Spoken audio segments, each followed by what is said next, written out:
Love this podcast? Support this show through the Acast supporter feature. It's up to you how much you give, and there's no regular commitment. Just click the link in the show description to support now. Strictly for the culture. Brothers and sisters, you have seen the t-shirts, the hats, the hoodies, the mugs in the hands of some of your favorite pro wrestling stars, podcasters, and influencers out there. And now it's time. Visit strictlyfortheculture.ca and you too can be part of the movement. Bigger than sweatshirts and commercial success, Strictly for the Culture aims to build with like-minded people and elevate their position in the world through knowledge, self-love, and a desire to unite. So what are you waiting on? Visit strictlyfortheculture.ca. Do it for the love. Do it for the knowledge. Most importantly, folks, do it strictly for the culture. You're locked in. Look at what we have here, folks. To the only show that matters. The cream of the crop. Duke loves wrestling. And there is no one that does it better than your host. I have come here to chew bubblegum and kick ass. The Duke. And I'm all out of bubblegum.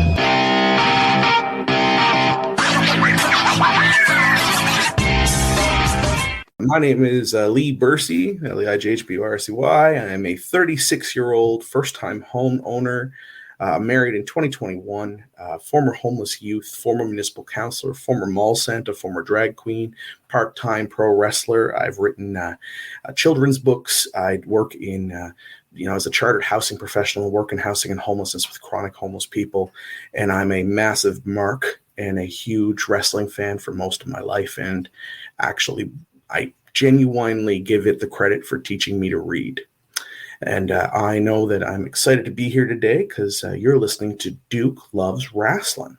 You know, Lee, that might be the greatest ID in the history of Duke Loves Rasslin. And listen, we've had Hall of Famers, we've had astrophysicists, we've had them all on this show. But literally, I am going to call you the universal champion of IDs on Duke Loves Rasslin. I love it.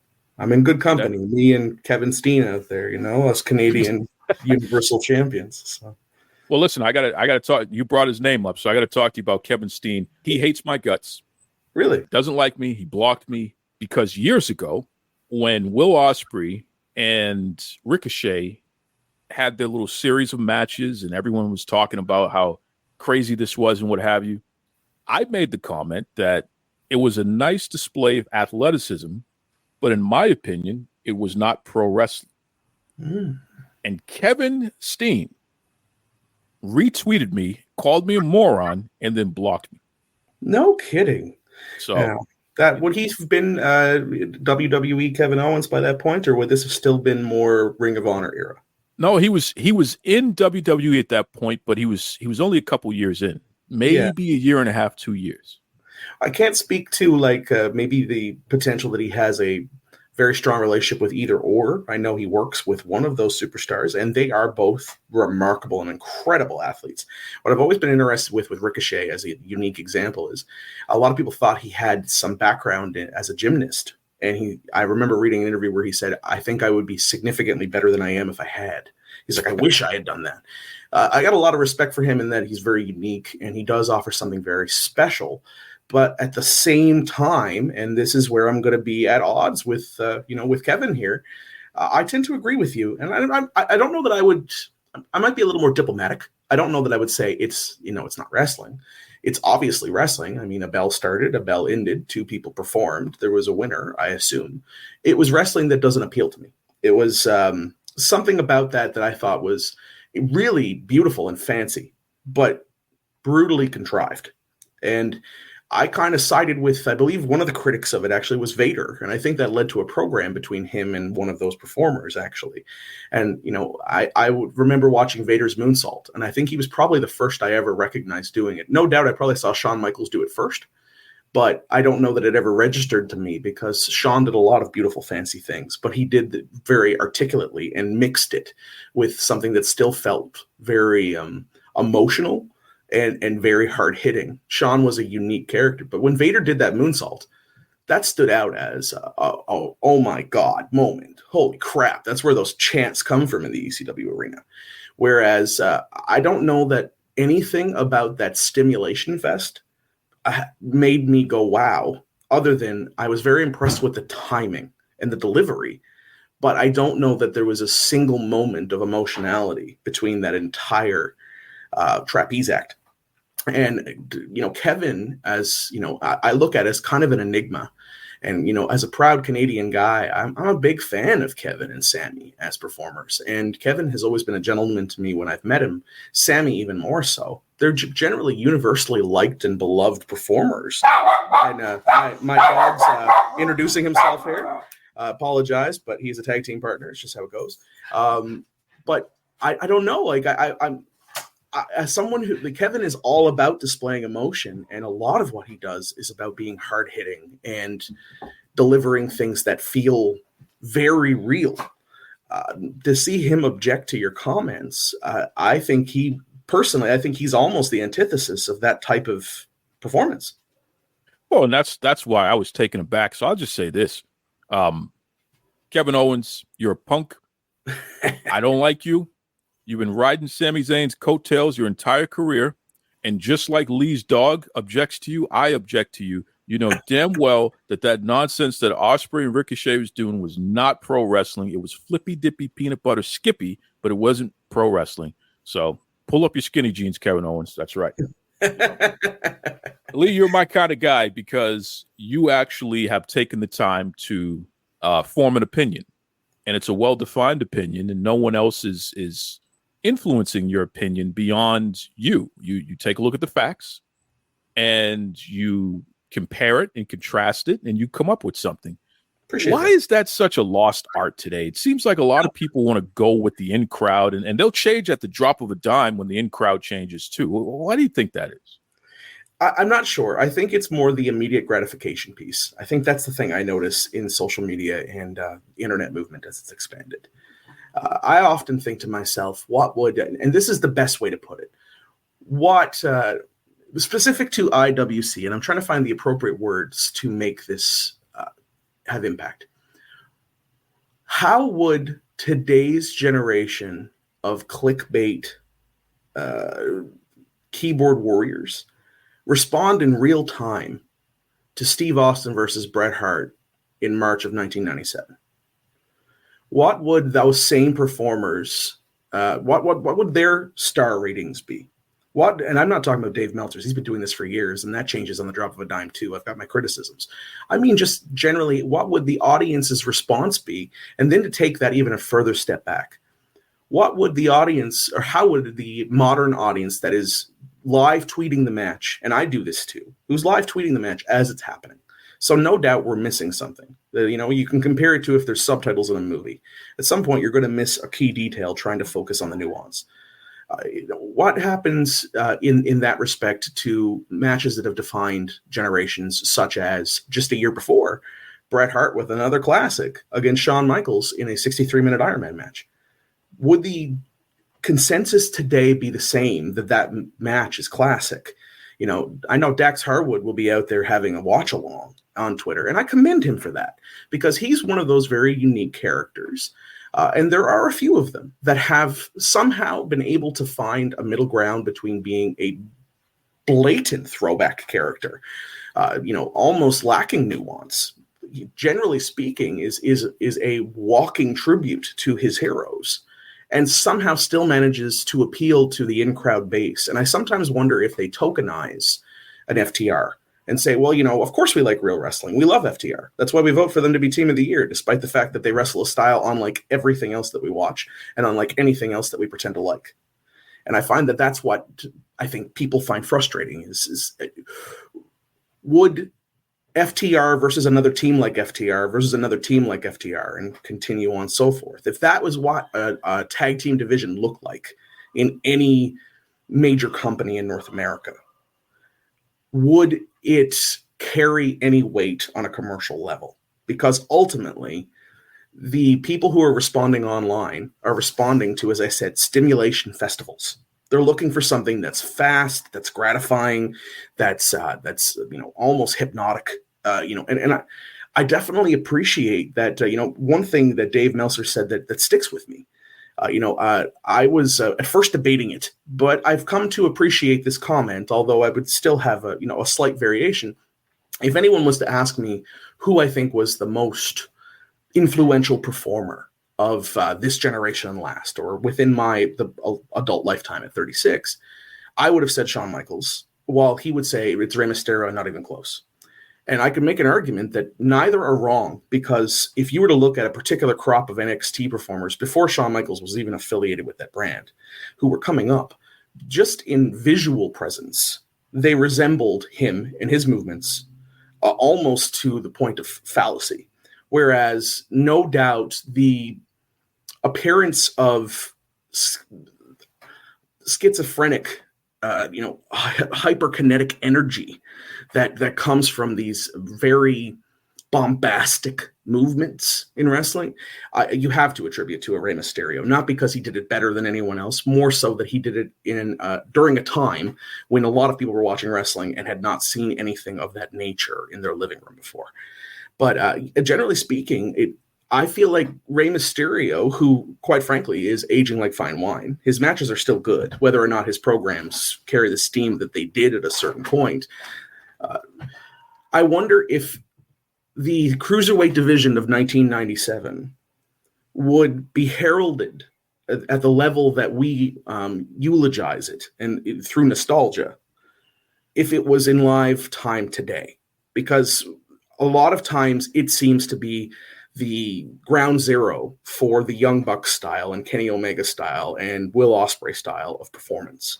But what's interesting is there's a lot that's been lost that was very much on display during that era too, which is, when you watch a match between Dean Malenko and Eddie Guerrero, like 1995, 96 through ECW and then into WCW brand, you would see that there was a lot of intensity, there was a lot of emotion, and the big thing, the lost art that I see in wrestling today, there was a lot of selling.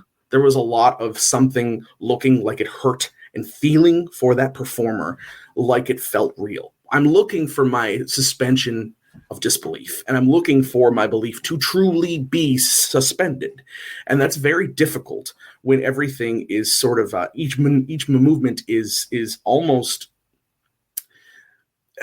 It's really just, it seems like even every finish today is more just a step towards another finish. There's no protecting that art form. And the reason why I use Shawn Michaels as an example is because no doubt he's Adam Cole's favorite wrestler. There's no ifs, ands, or buts about it.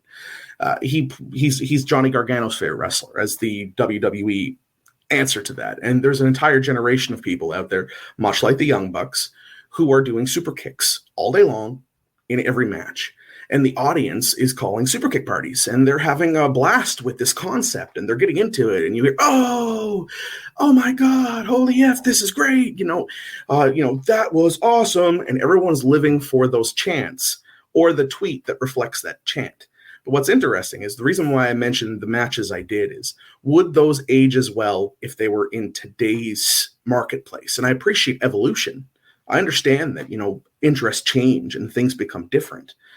But when the super kick that all of them are emulating was a one time in a significant moment in a well-told theatrical story of an athletic match, and it was the finish, that one boot to the chin was enough. I often wonder if I was watching Shawn Michaels and he wasn't Shawn Michaels, but you get the point in terms of the analogy. If I was in the Outer Limits parallel universe and he was a performer today, the same maneuver that inspired all of these cats and characters to put on these really spectacular athletic performances, that match would never get the 5 stars. It would never be heralded as a success. It would never be looked at and reminisced upon in some nostalgic, powerful way. We wouldn't be talking about the Boyhood Dream, which was in 1996, March 31st, in Anaheim, California, in front of 15 to 17,000 people. Why do I remember that? Because it was important in that moment. Today it wouldn't be, because he only did one super kick, and someone out there would say it looked weak and he's too small, and someone else would say they hate that style of wrestling, and someone else would say that particular person does it way better. And if he was with the wrong affiliated brand, then there would be an entire subset of this audience that would dismiss that match to begin with, and they'd never give it the time of day, despite the fact that it is the template for so much of what FTR and Adam Cole and Johnny Gargano and Will Ospreay are doing. You can't think of a better, matching of performers, really, in terms of mid-sized contests in history than Bret Hart and Shawn Michaels. There's a reason why A&E biography is successful. There's a reason why the network was successful, and there's value in Peacock, because there's a growing audience of people who are aging into their fandom, who can appreciate how powerful those stories were in those moments.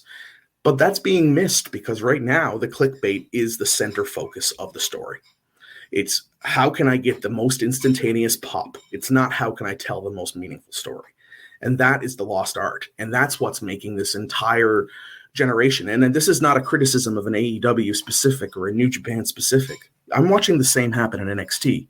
I'm watching this in the entire crop and generation of performers that are coming, where I don't think Jake Roberts would get over today if he was just using a DDT as his finish. Meanwhile, there was nothing more important in wrestling than that DDT when he made that signal to that audience. They bought in. But that was after a psychological contest. That was after telling a story in a meaningful, passionate way. And I see that. Don't get me wrong. It exists. We have some of the most incredible athletes in the history of this industry at this moment. And they're probably in healthier places than they've ever been. I'm not looking for another person to be a strung out Jake Roberts. But it doesn't change the fact that the reason why we are still, even the guys who are the new template, the reason why they're putting up the Too Sweet Wolfpack image even today is because there was something significant to this era of wrestling. That this era of wrestling was about telling a story and protecting a partner and making a dollar and investment. It was about taking it to the pay window, like Dusty Rhodes used to say. Today, it's about how do I get the audience to pop and continue to pop so that they tweet about me. And as long as it's about being the cool kid and participating in this process, you're going to have a brand new audience of people who believe that the entire art form is about popping and tweeting. And as unfortunately, that's going to be fly by night because it's unsustainable. The performers who are watching today, who we love or that we become attached to, they have a shorter shelf life. And the reason why is because I think it was Jim Cornette, to be fair, who said this best. And he deserves some credit because he's been more right than wrong a lot of the time. It's in an industry about making something look real and painful, but taking care of someone and making it safe. It has never been more unsafe and looked more phony. But if I'm interested in Michael Bay movies and I think Transformers is the greatest film, and I don't want to watch Godfather Part 2. I don't want to watch Goodfellas and The Long Cut, with And Then He Kissed Me as we're going through the back of the restaurant. If I don't value the art of the entire cinematic experience because it's just not stimulating enough, and I'm looking for something that's instant in my gratification factor, obviously it's not going to appeal to me. And that's the challenge is we have performers who are going out of their way to either inject humor almost to a fault. Not everyone can be R-Truth or Danhausen. There's a lot of performers who, when they inject humor into their stories, it absolutely mercilessly kills not only the gimmick, but also their longevity as performers. It kills my suspension of disbelief. Whereas when I'm sitting at TakeOver Toronto, when I'm watching DIY versus The Revival, FTR, and they have that moment where both wrestlers are in the submission hold and the one who's the legal member wants to tap, and his partner reaches across the ring and grabs his tag team partner's hand because he refuses to concede. That takes me back to Chris Benoit at Fall Brawl 97, in the middle of the War Games match. When they say, Ric Flair is getting beaten and decimated by the NWO and the Horsemen are handcuffed to the cage, and they say, do you want to quit? Because that's the stipulation. Someone has to submit. Do you want to save your friend and your idol and your hero from this beating, or will it continue? And Benoit spits in the microphone in defiance, and you feel that. when CM Punk is smashing that bottle of Jack Daniels over the head of JBL, when JBL says he couldn't wrestle a man that he couldn't have a drink with, and JBL screams, bloody murder, while CM Punk calmly says into a microphone with distinction, sometimes it's what I don't do that makes me who I am. That's the reason I own his t-shirt, because it's not about that moment of stimulation. It's not about the action. It's not about the bottle exploding on this person's forehead. It's about telling a story that I relate to, that gives me something that I can hold on to.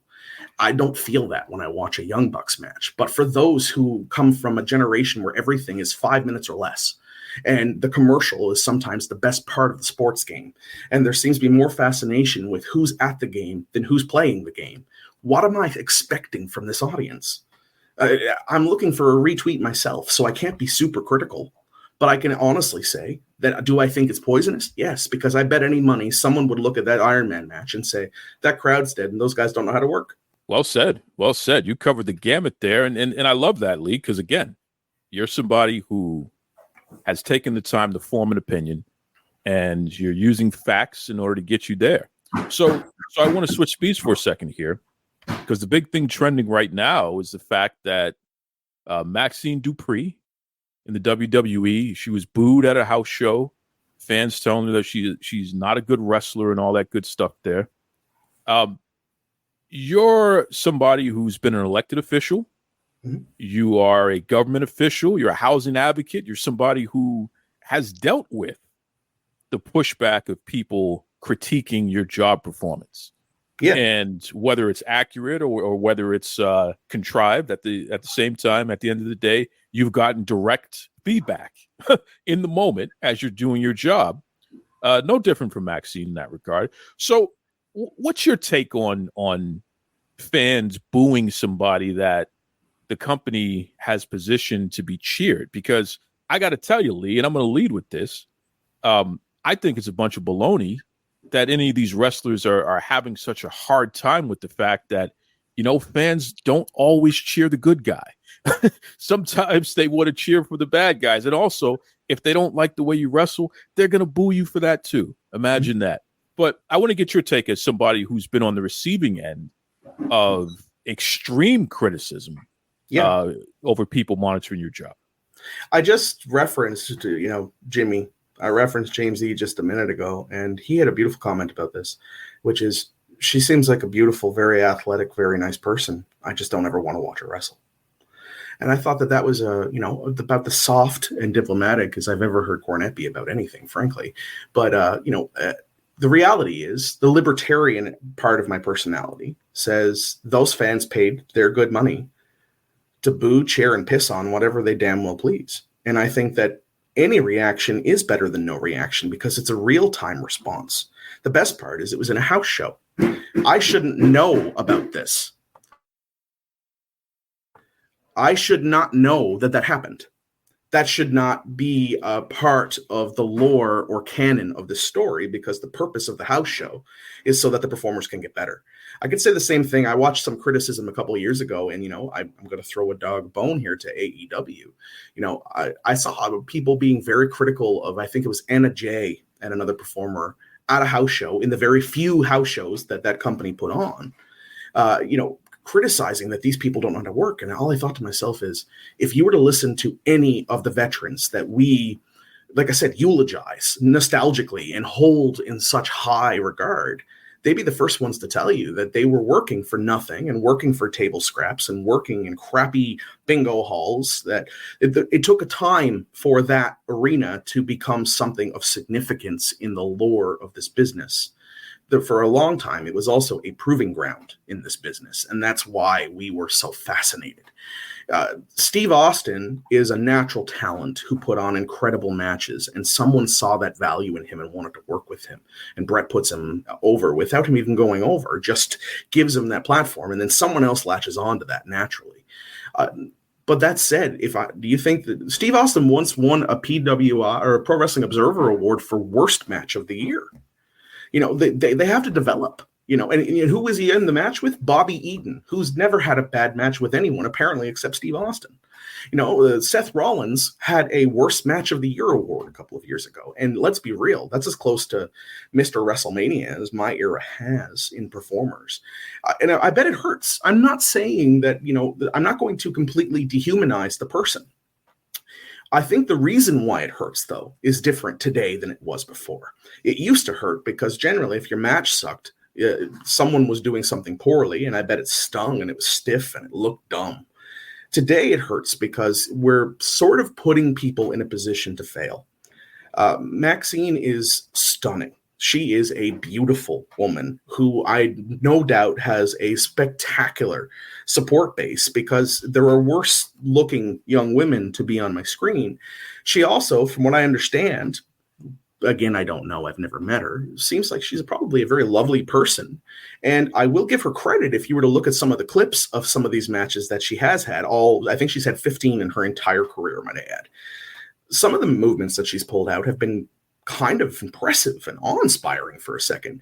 The potential is there, so I won't use the Jim Cornette-ism here of never wanting to see her perform. But is it possible that this person is not ready for prime time and not ready for a dog-eat-dog market? If you're getting booed at the house show, maybe you shouldn't be on the 9 o'clock hour of the staple program on network television, where ads and buzz are important and where more people are watching, and we're going through a boom time for the WWE at this moment. Maybe this is not the era of the beautiful woman who is learning to wrestle on the fly. Not everyone can be a Trish Stratus, who started out in a very sexualized, more or less degrading femme fatale character and learned on the fly and turned out to be half decent at this. Bad Bunny had The Undertaker training him. If we think that Logan Paul, who's constantly referred to as a maverick, no doubt he's a natural and no doubt he's going to be a huge star. He also has a machine behind him, right? Cody Rhodes, when he's returning for his comeback, he's working with Carmelo Hayes. Could you ask for a better sparring partner? Maxine is learning in real time in front of us. So part of me wants to be sympathetic to her because ultimately she's very much like another very popular superstar, was saddled with a pretty crap gimmick. She was put into a place where, we're watching her in front of a lot of other very deserving talents in a time when more people are paying attention to women's wrestling than maybe any era before it. So no doubt it sucks. And I feel for her in that she probably hasn't had the opportunity to get used to the fans' response. That's the challenge. She hasn't worked in front of the 10, 25, 50 people for a hamburger where you had to get good and you had to get better. Or as The Undertaker would say on the WWE network, you either got better or you folded. Now, the reality is that she's been put into a position where she has a t-shirt. Now, I just said she has had 15 matches. She has a t-shirt and no doubt an action figure on its way. That is the problem. The problem is that I'm being spoon-fed someone who I'm not ready to jump on board and support. The challenge is how do we stop this person who is a product from internalizing a real-time, potentially crass or visceral response, but nonetheless a very valid one, from deterring her from this industry or deterring other people like her from this industry, because they have their place. And ultimately, that potential will be unlocked over time. Becky Lynch was working on the indies before she became one of the biggest talkers and highest paid professional wrestlers in the world. She was a flight attendant at one point. She quit this industry to be a stunt person and came back to it. She was working on mats. They didn't have ring ropes. Now, Maxine is being fast-tracked through a program, which I'll give credit to the program, has probably produced more successes than duds. The Performance Center seems to be worlds away and far above the power plant of yesteryear. But it doesn't change the fact that when Ron Simmons was training, he was being told to brace his abs while they hit him with plywood to strengthen his callus. She's not going through that. I remember James E. talking about, Ohio Valley Wrestling, where, they were having these underwear models and fashion models sent down, and they were becoming winded and fainting from hitting the ring ropes. Maxine's already far ahead of that.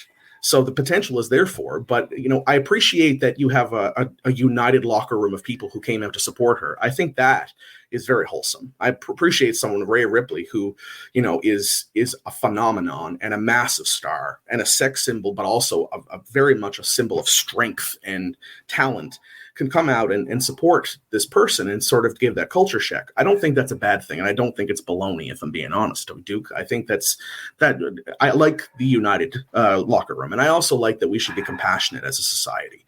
But the other reality here is that audience expects a certain level of talent for their dollar. And when I go see a band that I've loved my whole life and could not wait for that moment to see them, and the performance is shit, I'm going to tell them so.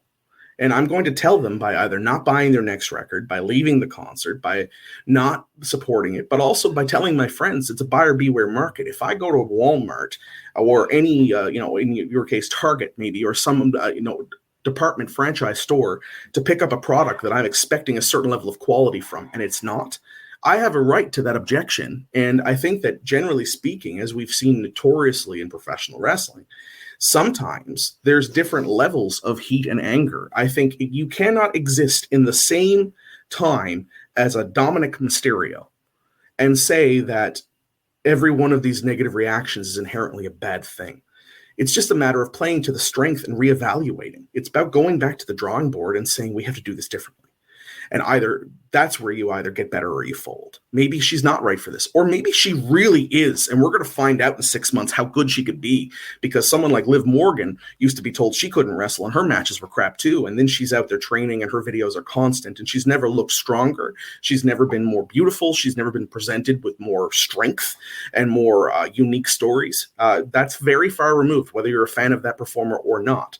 Very, very far removed from the girl with the blue tongue in the Riot Squad, or the pretend, urban Jersey girl of NXT. So I think that there's hope, and while I'm feeling kind of sympathetic for this person who maybe hasn't been made abreast of that reality and maybe isn't prepared for that reality because so far they've been met with a lot of positivity and maybe it's a culture shock. At the same time, I'm the first person to boo Jungle Boy out of the building, who in essence is another person who I think is an overrated talent, who is not nearly as cohesive a storyteller performer, who's a pretty boy.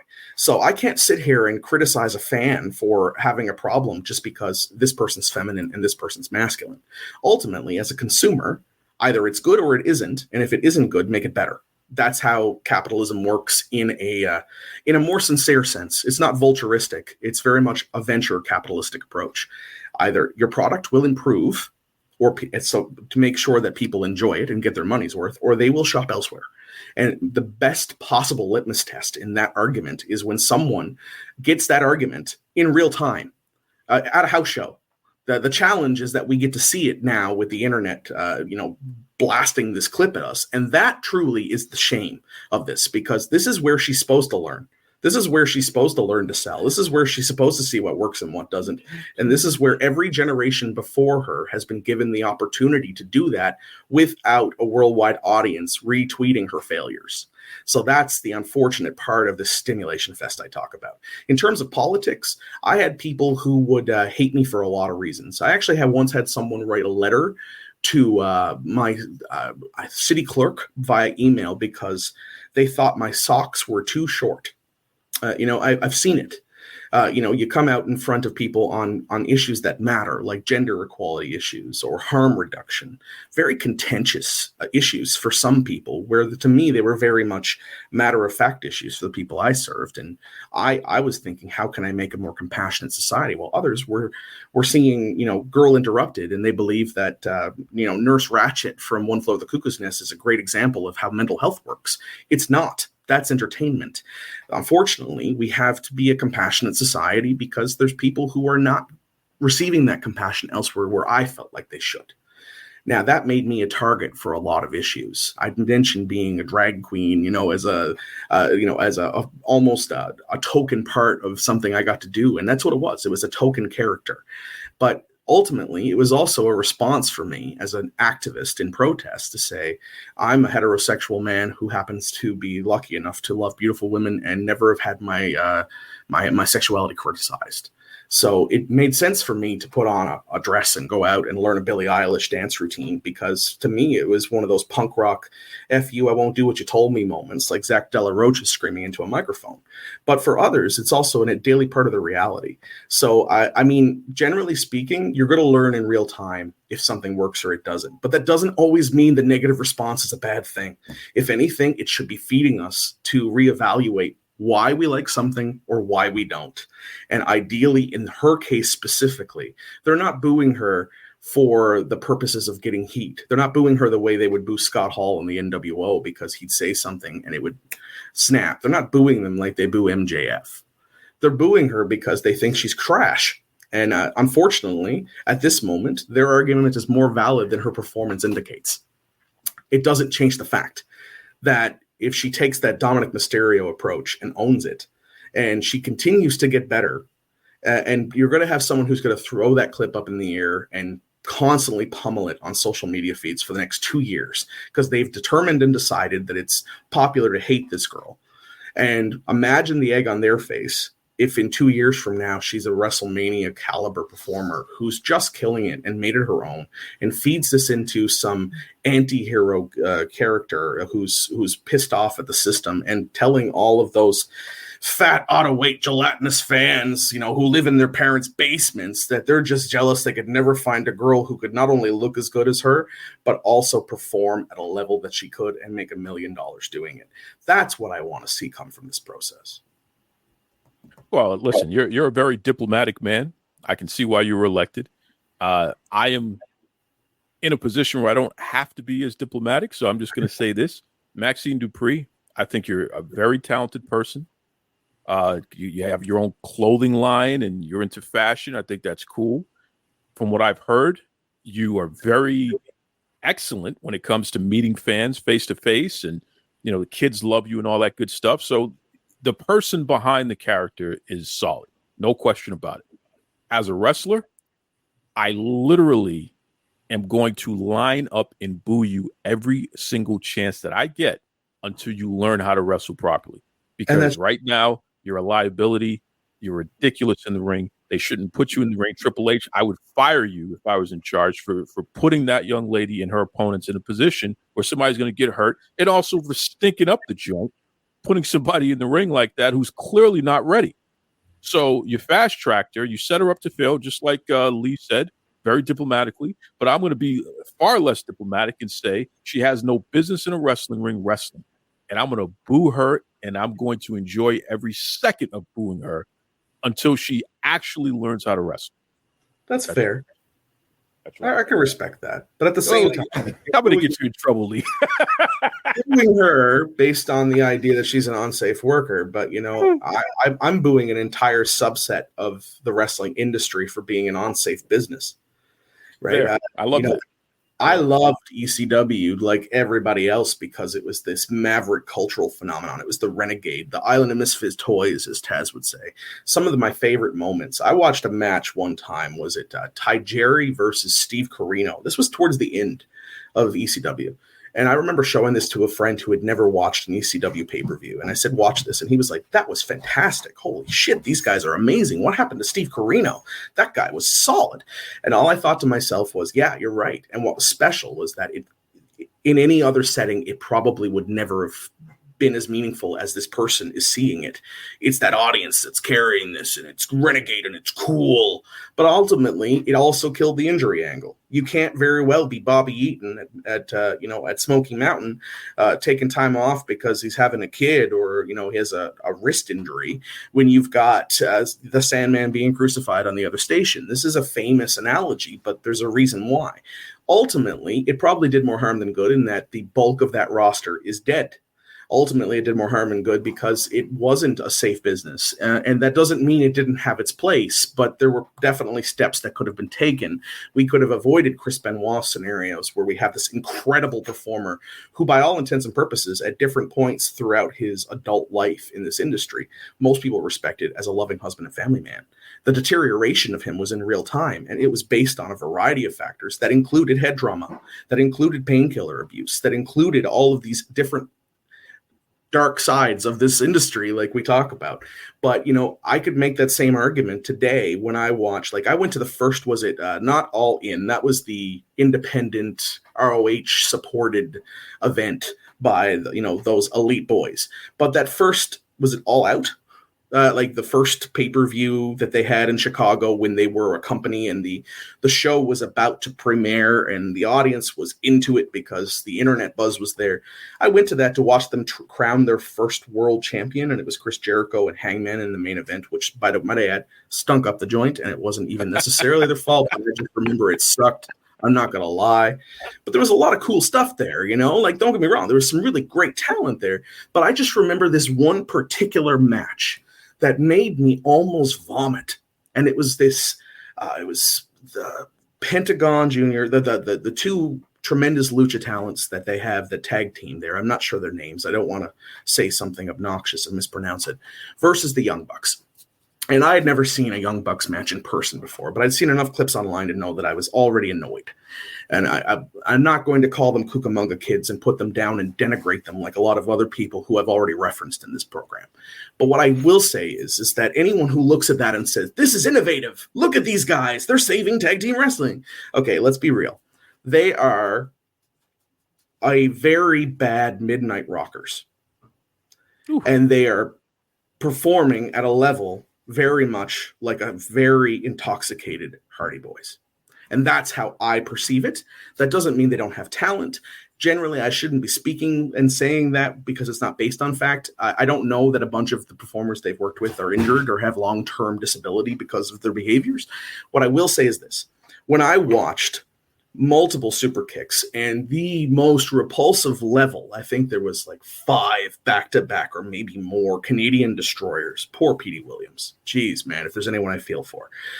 You know, and Canadian destroyer off of a ladder through a table just to watch that same performer who in essence should be, you know, if this was real and you're trying to suspend my disbelief, should be knocked out of this contest. Paramedics should be checking on him. He should probably be taken to a nearby medical facility. And I should be getting an update from Tony Schiavone in 25 minutes online about this character. Instead, he hops back in the ring and delivers another super kick, followed by another Canadian destroyer, followed by another table spot, followed by another ladder spot. The fact that they haven't had more significant injury with this particular art form. And I recognize it's gimmick tables and they're professionals and kudos to them. But if I'm going to pick on Maxine Dupree, because I've seen a couple of, sloppy moments in her performances, and she's a liability. How is she a liability and this crap isn't? Okay, I once watched Kofi Kingston kick The Miz in the head on, I think it was like a main event or something, and he won the Intercontinental title, and Miz walked around for weeks with this big gash on his forehead that he had sewed up. He's a tougher guy than people give him credit for. There's no way you watch that first Hell in a Cell match from Bad Blood 97, and you don't see the physical toll that Shawn Michaels was taking on his body, bouncing around at the way he was for The Undertaker. And he was a bloody mess. And whether he was blading or whether he was just caught on ragged edges, the facts are that they somehow managed to do that in a more or less safe way. Whereas I look at this particular performance and the backyard wrestling mud show, I don't know how to use terminology that doesn't sound like Jim Cornette. It kind of bothers me because I find his opinions, while very entertaining, generally very crass. And you're right, I am diplomatic. And it's not in my nature to completely obliterate someone. I like Danhausen. I recognize it's a gimmick and it's foolish. But the difference is I recognize that. I'm in on the joke. When I look at these guys and they wouldn't exist if the Hardy Boys didn't exist. They wouldn't exist if the Rockers, the New Rockers, the Midnight Rockers, whatever terminology. And it goes back ultimately to the Rock and Roll Express. They are re-envisioning a gimmick, and it's become generational. And in the process, they killed everybody's finisher. And what kills me the most about it is I'm here criticizing this poor girl who's been fast-tracked. And ultimately, a couple of times I've seen her pull off some shit that's kind of cool, and I do believe she has potential. I'm not going to boo her. I'm going to be indifferent to her. I think that there's an opportunity here for her. I used to not see the value of Dominic Mysterio. Now I do. Like, he makes television more entertaining, and he doesn't have to do much. He's learned his niche, and he's working with it. I used to find our Truths concept to be the most irritating thing I've ever seen when he was talking Little Jimmy. Now I have to say I enjoy it. And maybe one day I might get there with Orange Cassidy, but I haven't yet. And to me, Maxine fits into this crew. She started out as the Maximum Male Models, girl, and she was talking about Otis. It was foolish. And they put her in a ring, and the fact that she could have a half-decent match or pull off 2 or 3 moves, to her credit, is better than an entire generation of female wrestlers I grew up watching who couldn't do that. Right? They were literally just there for stimulation purposes, and it wasn't even their fault. So I'm not going to be as harsh, and I can't in good conscience shit down the throat of this person for not being there yet. Meanwhile, I'm holding up this entire generation of fans, and I shouldn't say everyone, but a lot of people are holding up this style of performance today, where ultimately I'm going to be amazed if any of them are going to be able to drive when they're 50.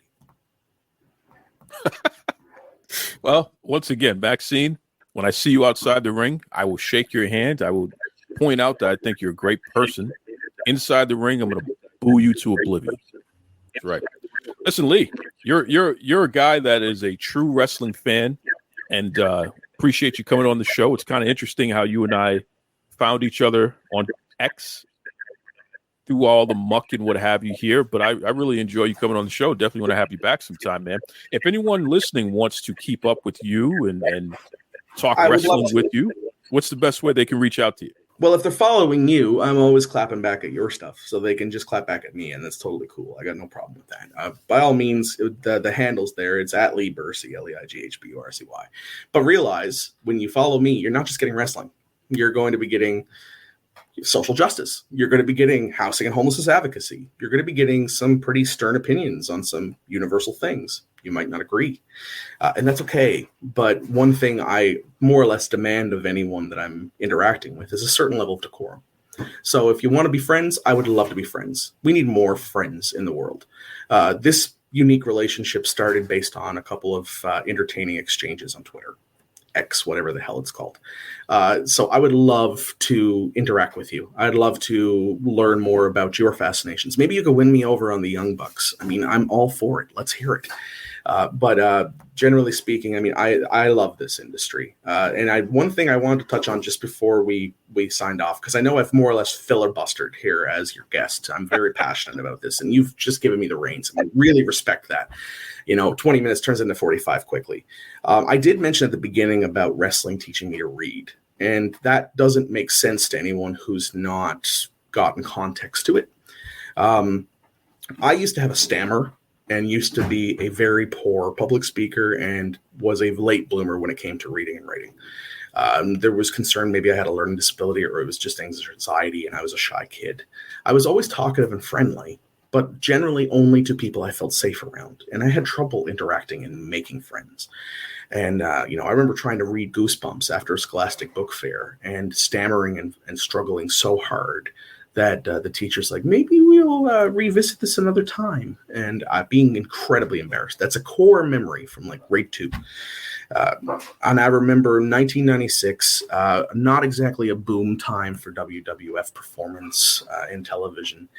I came up in poverty, and in Newfoundland here, there was a dramatic recession. It was the largest mass layoff nationally, I think, in our country's history. And a lot of people were in significant depression. Our fisheries had, a moratorium, and people, entire communities that lived off that were struggling, and there wasn't really a job we had on the island, and everyone was starting to head west, chasing tar sands and natural resource development, looking for opportunity. And I had been trying so hard to make friends. And one thing that I noticed a couple of the kids who I thought were cool in my after-school program seemed to be really into was the storyline between Bret Hart and Shawn Michaels leading into WrestleMania 12, and Roddy Piper and Goldust, and Diesel's he was probably that first cool heel for a while. And I didn't know a damn thing about this stuff, but I remember having one of those wrestling buddies of Hulk Hogan when I was a kid. So I was like, okay, I'll give this a shot. And just as I was getting into it, we had our cable cut off. I couldn't no longer interact with my friends that I had just made. I wasn't able to see the program except on NTV, which is Newfoundland Television, on Saturdays a week after it aired to begin with, because I could never stay up that late to watch it. We're in a different time zone. And all of a sudden, this one thing I used to have to relate to people that I was just breaking out of my shell was gone. And I remember my grandmother thinking, aha, I have just the thing. She's like, I walked by a drugstore the other day, and she saw Shawn Michaels on the front of that WWF magazine, and it said, the boyhood dream has come true. And she brought that home to me, and she said, tell me what happened. And I could tell her some things I could extrapolate from pictures, but it was, no, I want you to tell me what happened, Leigh. Tell me. But I don't know. I didn't see it. She's like, it's right in front of you. Tell me what happened. And all of a sudden, I'm up late at night sounding out snap mirrors and sharpshooters and super kicks.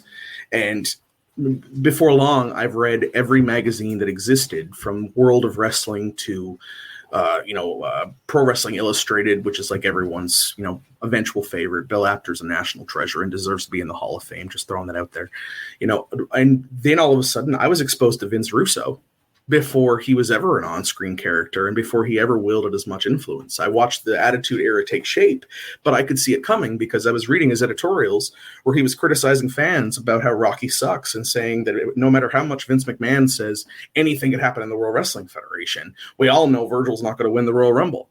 And he had kind of pulled back that curtain in his editorials as the editor. And admittedly, I was impressed. Admittedly, there was something about his character, at least at that moment, where I felt like he might have been ahead of something, that he was in on something I wasn't yet, and I was curious for more.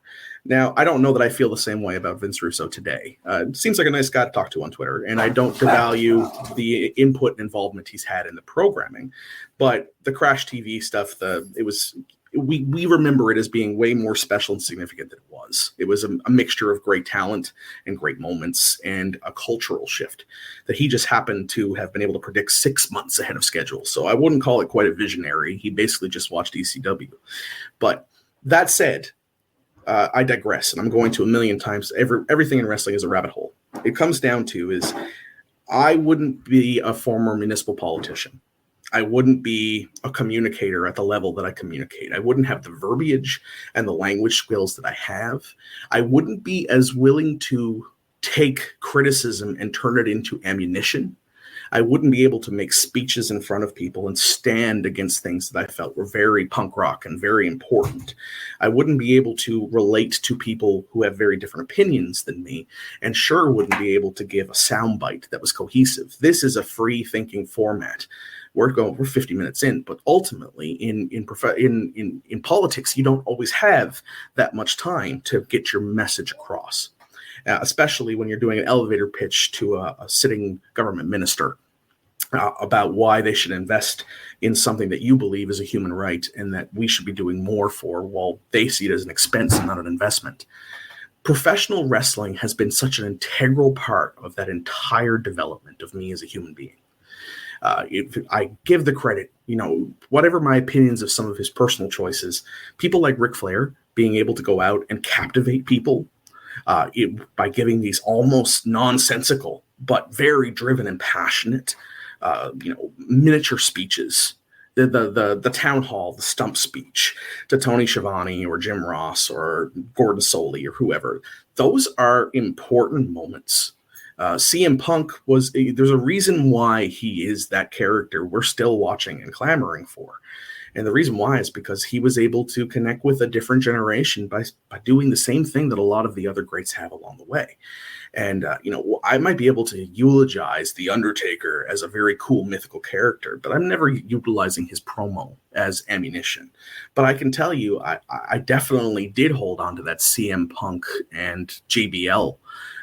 This was like a SummerSlam or something, and it was like a side story. It doesn't even matter. But just the articulation of being able to deliver that with vindication and vindication and meaning it and feeling that raw energy sticks with me to this day. When I watch Dusty Rhodes come out and the audience is screaming for him and clamoring for him, and he looks at the audience and just in a few words goes, "Well, I love you too," and then walks away.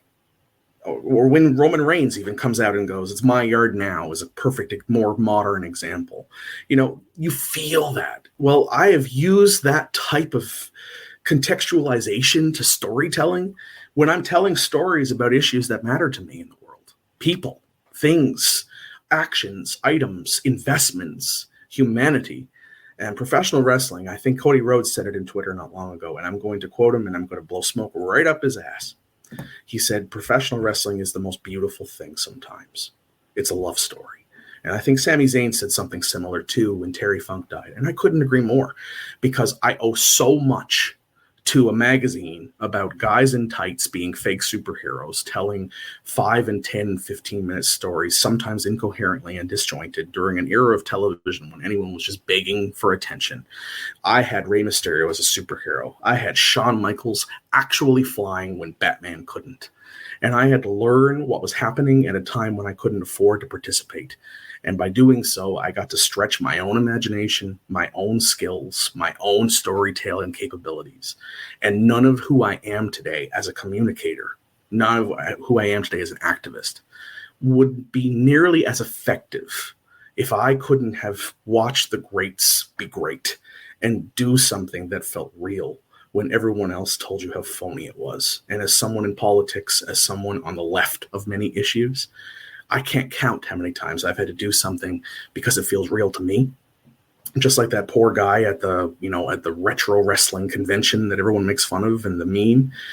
I have had to many times in my life stand behind issues that felt real to me while everyone else said that they didn't matter or they weren't real. And I think that professional wrestling is the most beautiful thing when it's done right. And I just needed to contextualize that story because ultimately I didn't want to leave your listeners thinking that I'm here watching some type of graphic with and trying to read the wrestling match while I'm watching it. No, it's reading the room and understanding the story. And I think that being the medium of your message is such an important thing. So I wanted to make sure I filled in that blank because I think it's the most significant part. That's why you and I are talking right now. It's about the idea that as grown men who do real things and pay real mortgages and have real responsibilities, the idea that we can get lost in something that should be on face value so foolish and so ridiculous. And we see it because it's artistic and we see it because it's passionate. And ultimately, we don't want the people that we're watching to actually hurt each other. Part of the fun of being in on it is that it's not as combative and dangerous as that. It's just an opportunity to escape the world when the world feels heavy. And ultimately, as a public servant and a community activist, I've been trying my best to spend my life helping a lot of people escape realities that feel very heavy and make things better. And I think professional wrestling as a love story, I wouldn't be able to read or write my own name had I not watched Vince Russo make those comments in an editorial about Die Rocky Die and Rocky Sucks 2 years before he was The Rock. Let's talk hydration. See, I carry something to drink with me every single place that I go because I am concerned about being dehydrated. It runs in the family. Everything from dry mouth, dizzy spells, fainting. It's pretty serious.